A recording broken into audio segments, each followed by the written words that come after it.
Smokebending was an elite firebending technique that was only usable by the best of the best and the absolute truest masters of firebending. And the reason for this was that it was so dangerous that it could kill its user in only a moment. So hit that subscribe button and let's get into why smokebending was so dangerous and used by only the best of the best firebenders. So if you've watched any amount of Avatar: The Last Airbender or The Legend of Korra, you've probably picked up on the idea that firebending is loud and boisterous. The showy fights, the wide arcs of flame, the jet propulsion that Azula uses to basically fly across rooftops, all of this is built around the premise that firebenders turn their inner fire into something that you can see coming from a block away. And this is part of why smokebending breaks the mold so much. It's a firebending subskill that gets spoken about with the same hush as lightning generation, and yet almost nobody on screen actually uses it. It's mentioned in passing in the comics, and the Kyoshi novels treat it as something that a handful of shady operators keep alive for stealth work, and the framing around smokebending in the canon is always consistent, which is that it's a technique that a firebender earns the right to learn over years of discipline. Not just any firebender can use it, and even if they could, it would be far too dangerous and therefore gatekept by the true firebending masters. So today I want to walk through why that is, because when you actually break down what smokebending demands from a firebender physically and mentally, it becomes pretty obvious why it's one of the most dangerous skills in the entire bending catalog, and why most firebenders will never even come close to being able to touch it. So what can smokebending actually do? Well, here are the most dangerous abilities of smokebending. First is invisibility. By bending the smoke around themselves, smokebenders can effectively become invisible, allowing them to move undetected and strike at their enemies without warning. After that is smoke constructs. Smokebenders can create various constructs out of smoke, such as weapons, barriers, and even apparitions resembling the Kamurakage themselves. And in case you don't know, the Kamurakage are ancient spirits that are deep in Fire Nation folklore that haunt young children as they are told in bedtime stories throughout the Fire Nation. Although many people do believe they actually were real and haunted the Fire Nation warlords in the early days,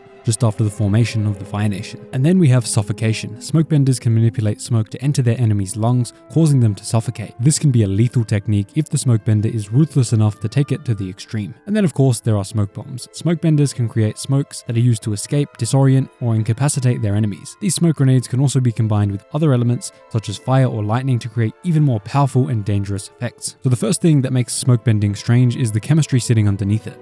Smoke is what fire looks like when it gets interrupted halfway through its reaction. In real-world combustion, smoke is the visible residue of fuel that's burning hot enough to release particles but not hot enough to oxidize cleanly into plasma. A fire that finishes its job gives off heat and light with almost nothing visible in the air. A fire that gets choked partway through, however, gives off smoke. And this means that a smokebender is doing something genuinely strange with their inner fire. They're generating combustion and strangling that combustion at the same moment, all within the same breath. They have to hold this tension continuously for as long as the smoke needs to exist while they're bending it. If they lean too far forward on the fire side, the smoke ignites in their face. If they lean too far forward on the suppression side, the fire collapses and the smoke thins out into something useless. No other bending discipline asks its users to perform two opposing operations in a single breath. Waterbenders can freeze and thaw in sequence, and earthbenders can compress and release in sequence, but a smokebender has to hold a chemical reaction in a precisely failing state on purpose. To me, this is a level of internal control that most firebenders will never ever reach, and most benders of other disciplines will probably also never reach that because it's just not part of their art, and that is what makes it so difficult. And then we move on to the breath problem. Firebending is breath powered in a way that the other three elements just aren't. Iroh says as much to Zuko back in book 2 when he's walking him through the basics of lightning generation. The breath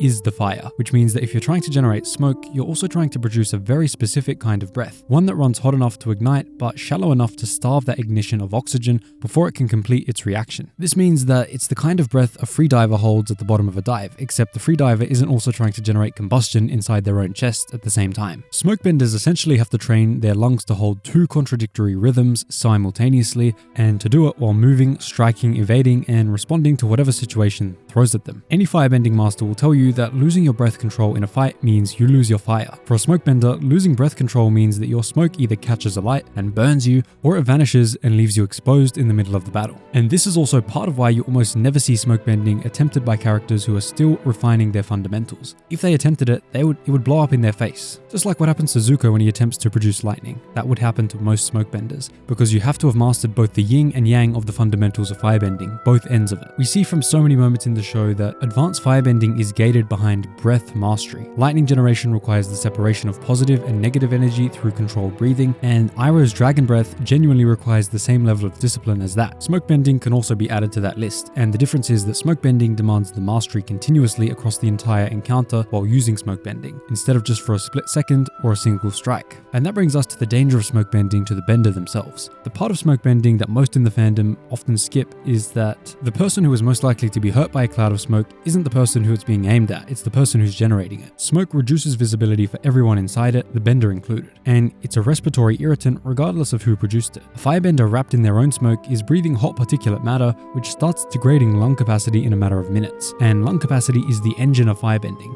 It's basically everything a firebender needs to do for their fundamentals. If you think about it, every other subbending technique produces an effect which the bender can step out of at any time cleanly. Earthbenders who are bending metal can simply bend it away from themselves. Waterbenders who are turning water to ice can do it away from themselves. They don't have to be in the ice. Smokebenders, on the other hand, have to be near, very close to the smoke, and the smoke will likely engulf them. Smoke doesn't hold a defined shape. It can fill an alley, a courtyard, a room, and the bender is standing in the middle of it along with everyone they're trying to hide from. That's why the canonical uses we do get of Smokebending almost always come from characters who have planned the engagement well in advance. The kinds of firebenders who make this technique work are infiltrators and assassins, people who have already worked out how they're going to get out of the cloud, where their allies are going to be in the situation, and how long they can stay and last in the smoke before their own lungs start to give out. The technique rewards preparation and punishes improvisation harder than almost anything else in the bending arts, and that alone keeps it out of the hands of anyone who hasn't already proven that they think several moves ahead. Certainly, if you're a brash firebender who just acts on instinct and in pure rage or anger,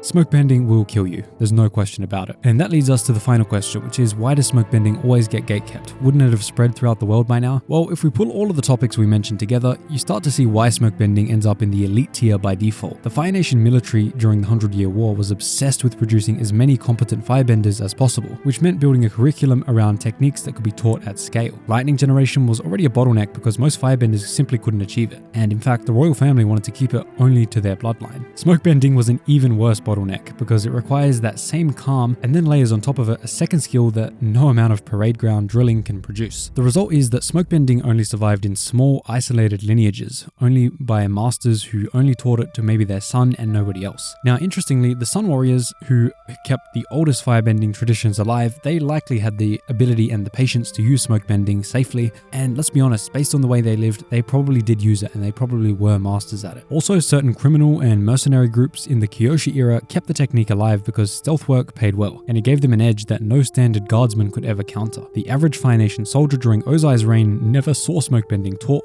and in most cases, by the time of Ozai, most firebenders didn't even know that it was a sub-technique of the art that they've been practicing their whole lives. If you look at the absolute advancement in bending arts and sub-techniques from just the time of Aang to the time of Korra, you can see why the knowledge of this Smokebending technique was virtually dead by the time of Zuko. Later on, by the time that Republic City started flourishing and by the time of the Seven Havens, I say the technique is probably dead again because it was only kept alive by so few masters kept away in dark coves in the deep rural areas of the Fire Nation. It likely didn't survive, and then when the Seven Nations cataclysm happened, started by Korra, it also probably went extinct yet again. It's the absolute peak, it's above lightning, and it's above everything else. It requires a firebender who has done everything and mastered everything about firebending except the smoke itself.